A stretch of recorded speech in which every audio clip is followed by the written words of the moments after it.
Hey y'all, welcome to my channel. Here I take books I've read and compare them to their on-screen adaptation. This time I'm talking about the new Love and Gelato, which was a Netflix movie. It came out yesterday.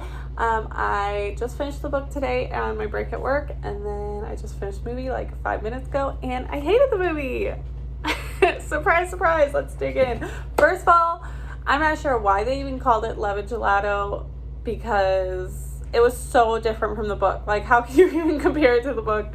I'm gonna try, but there were just so many differences. So I might talk a little fast. I might skip some things because I don't want this video to be 20 whole minutes, but bear with me. All right, first let's talk about the cast. The main character, her name is Lena. I was just fine with who they picked in the movie. She wasn't the best actress, but I mean, I guess she was fine. The dude they picked play Lorenzo, or aka Ren. I'm gonna call him Ren because that's what he was called in the book. They never called him that in the movie, but that was his name in the book. So I'm gonna call him Ren. I didn't really care for the actor they picked for him just because I felt like he wasn't cute enough. I feel really mean saying that, but he was like a weird looking young Matthew McConaughey. I don't know. Didn't vibe with me. Maybe y'all thought he was cute, but I was not impressed. And then the actor they chose for Alessandro, he was fine, but why wasn't his name Thomas? I literally don't understand. Like, it wasn't Italian enough? I don't know. But he wasn't even Italian in the book. He was British. So what was wrong with Thomas? And then the last actor or actress I wanted to talk about, the other actors I was just fine with. Like, it's whatever. But the actress they chose to play Georgia, aka Mimi, so yeah, that's another one. They changed. Her name in the book was Mimi. In the movie, it was Georgia, and she had like pink hair. She was like punky, where in the book she was like Swedish, long blonde hair, looked like a model. So just very different. Okay, let's get into the plot. The plot thickens. Okay, so the movie started out, let's see if I can scroll here. Okay, the movie started out, so it was the summer before college for her. Whereas in the book, I think it was summer before junior year, so she was a little bit older in the movie. And then they were just talking about like her mom's funeral, how it was a pumpkin spice theme with Fleetwood Mac playing. I don't know why they thought they had to include these details, maybe just showing how, I'm sorry, my cat is getting into stuff, show how weird that her mom is. I'm not sure. And then, so the whole trip to Rome in the book, it was like sprung on her. She's getting sent to live with her dad there, who she'd never met. It was like this big thing. But in the movie, it's just like, oh, they were already planning a mother-daughter trip to Rome, but now you have to go without your mom. Like, it was just a planned thing. Like, I was so mad she wasn't being sent to live with Howard. Like, it was just a vacation. So, I don't know. And so I was kind of mad that she was against going to Italy. Like, yeah, your mom just died. I get it. You're sad. But in the book, it's because she had to live with the dad she's never met. And she's like, ugh, I don't want to live with him. Like, she thought it was indefinite, things like that. Whereas in the movie, she knows it's just vacation. Like, just go and chill in Italy. Be sad in Italy, girl. Like, that's better than being sad at home. And then in the movie, the mom was sick. I think it said all of high school. Whereas in the book, it was only like 4 months or something before she passed away.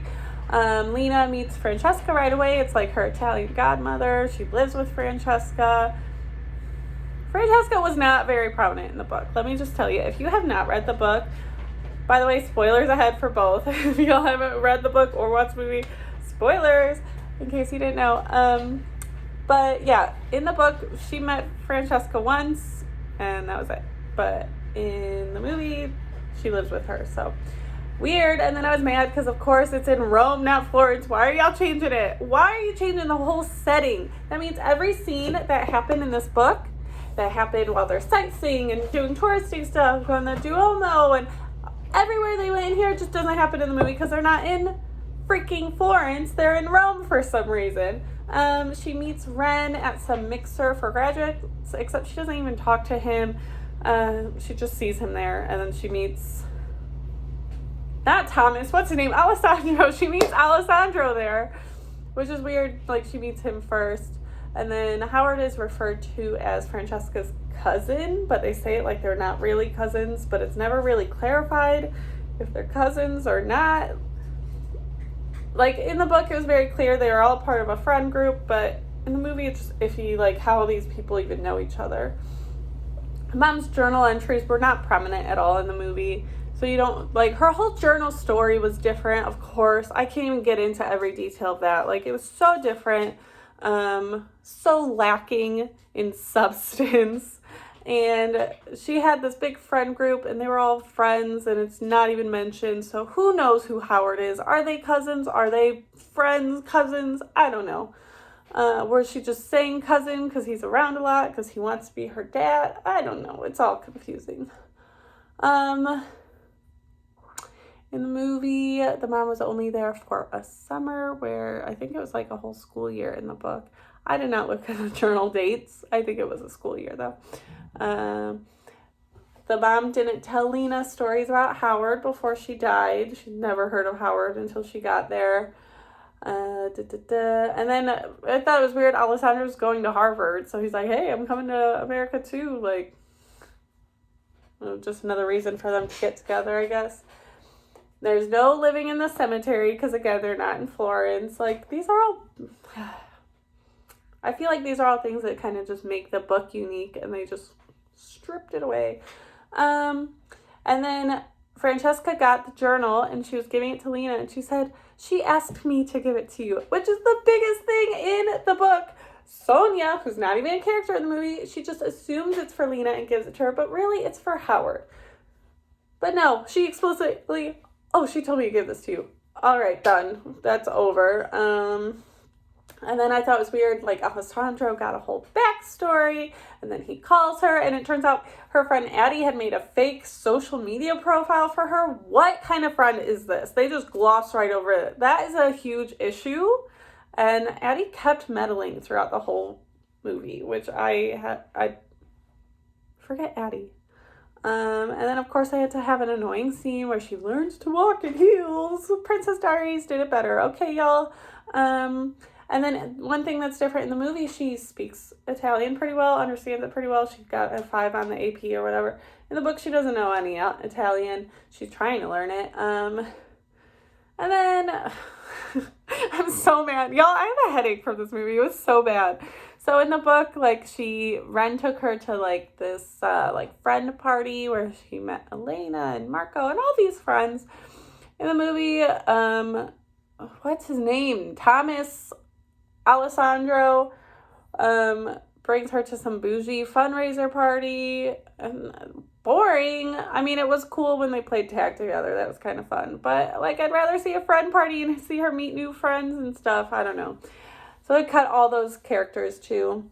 And then I was mad. I was like, where's Ren? Like, we're so far into the movie. And then I was like, oh, there he is. She runs into him. He's working in the kitchen, which, again, not in the book at all. In the movie, his whole character is, like, aspiring chef. That's all he is. With anything in the book. It never mentioned cooking with Ren in the book. Lorenzo. And he immediately takes her to a secret bakery. Never happens in the book. They talk about it. There's this weird rivalry between Ren and Alessandro, which it turns out later stems back from childhood. Some homophobic comments made about Ren's 2 moms. Lena's mom is not a renowned photographer, whoops. And she, in fact, stopped taking pictures altogether after her trip to Italy. Like, why? You have a baby now. That doesn't mean you can't take pictures. Take pictures of your baby. Take pictures with your baby. Come on. That's like the one thing you can do with the baby. Just bring her along. So depressed, I guess. Who knows? She's, I said, Lena in the movie made me so mad. She was so annoying with all her little, oh, I'm a scaredy cat, and here are all the facts about why I'm a scaredy cat. Like, where did they get that from for her character? I don't understand. That never happened in the book. All her little, I can't do it. Do you know that this many people die? Shut up, Lena. Shut up. Why did they think that was an enduring trait for her? And then there was, like, another romantic date with Ale. And then they, like, made out. I was very confused. I was like, is this a movie about her and Ale? I'm so confused. But I loved the Fleetwood Mac. First I had the Fleetwood Mac cover band. Then they had him sing Tell Me Lies. And then they played Don't Stop while she was running down the stairs. And I'm a Mac fan, okay? And then I was very shocked because she went and confronted what's his face, Alessandro. I cannot remember that name, Ale, for the life of me. She went and confronted him at the restaurant, and I was about to be so embarrassed because I thought he'd be like, dude, this is my sister or something. But she was literally right. Like, he was really with a girl.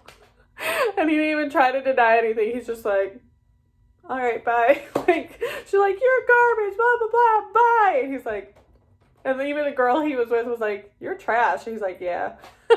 Like, what? And then, and then I was sad, like, there was no gingerbread house. I know that probably would have been hard for them to make with their cheap little budget, but still. And then I said, the two moms, and they called him Lore, they called him Loren. They just called him anything except Ren.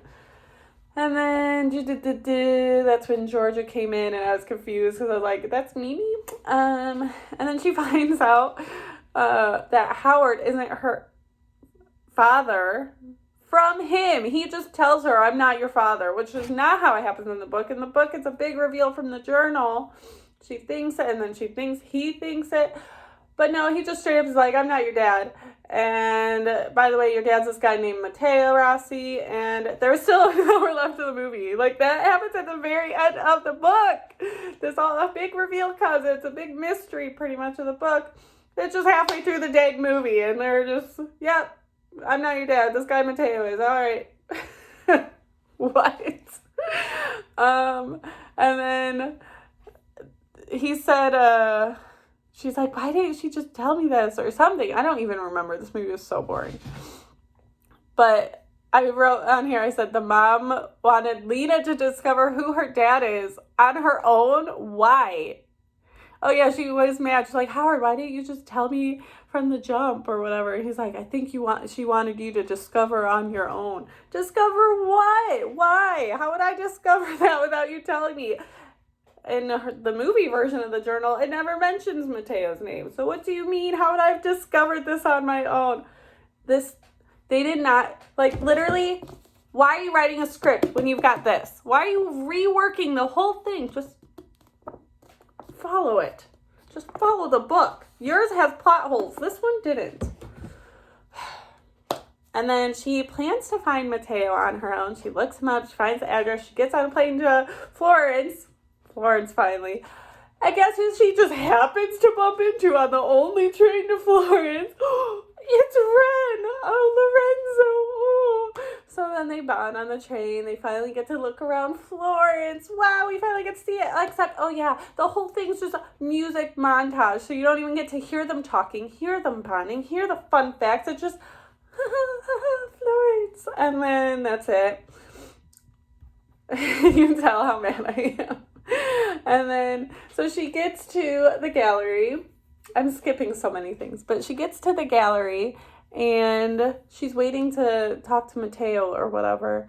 And she sees the picture on the wall. And in the book, it's a picture of her as a kid. But in the movie, it's just a picture of her mom. And she doesn't even talk to Matteo. She just steals the picture of her mom. And then after that, her and Ren kiss. And in the book, it's described as it's like the kind of kiss where you grab them at their hair and it's like so passionate and they both want it. And then it was just so boring. It was like the most slow motion, boring, unpassionate kiss. And then he didn't even push her off. In the book, he pushed her off, and that was the whole conflict. The whole conflict was he pushed her off, so she was like, oh no, like I didn't mean to. That was a mistake. And then he got mad that she said that. No. She's just snuggling him on the train after, and then she just, out of nowhere, says it's a mistake. You have a girlfriend. I'm going home. Okay, bye, Lita. And then Addie came, which was random. I guess they decided they needed more diversity in the movie. Anyway, and then I was very confused because the mom was writing about how she locked a love lock on a bridge, and then Lena just went and unlocked the lock and took it off, which I thought was kind of rude, and didn't happen in the book, obviously, but I'm like, why is she unlocking her mom's love lock to Howard? How bogus. I mean, in the end, she gave it to Howard, but she could have just, like, showed him, you know? She could have brought him there and been like, look, she loved you, but instead she's like, I'm going to take it off. Like, it's supposed to mean your love lasts forever, whatever. And then at the end, like Ren's like running away to Paris or something, but it's just for an interview. I don't know. And she chases him down. It's this big dramatic thing. Oh, Ren, wait. And then what happens? She says, I'm not picking you or Alessandro. I'm not picking either of you. I'm picking myself. What's that even mean? You can pick yourself and still be with someone who makes you happy. Does he not make you happy? How? She picks herself. In the book, she picks Lorenzo. No, in the book, there's not even a love triangle, y'all. Thomas is barely a thing. It's always Ren. Pretty much always Ren. She's with Ren. But no, she's got to pick herself. I want to find myself. Okay, chick. So annoying. But luckily they do this like 1 year later thing, and it kind of insinuates that they're going to be together. And now, ooh, I'm Coolina with my straight brown hair. And I drive a scooter now. And I know the secret ingredient to your gelato, but I'm not going to say it. What is it? Is it love? What kind of ending was that? I'm sorry. I feel like I just yelled at this camera for 16 minutes straight. Let me know your thoughts. Maybe you didn't hate it as much as I did, but I'm mad. I hate when people love a book so much that they change everything about it to make it into a movie. My thoughts are, if you love a book and you're like, wow, this would be a great movie, then you should just follow the book and not change everything. I hope that they don't make any more of her books into movies, because I'd be very sad, and I'd probably hate watch them, and that's it. So there's another movie coming out based off some book. I don't even know what it's called, July 6th, and I'm planning on reading it, and I'll be back then. So subscribe. Peace and love. Sorry I'm so mad.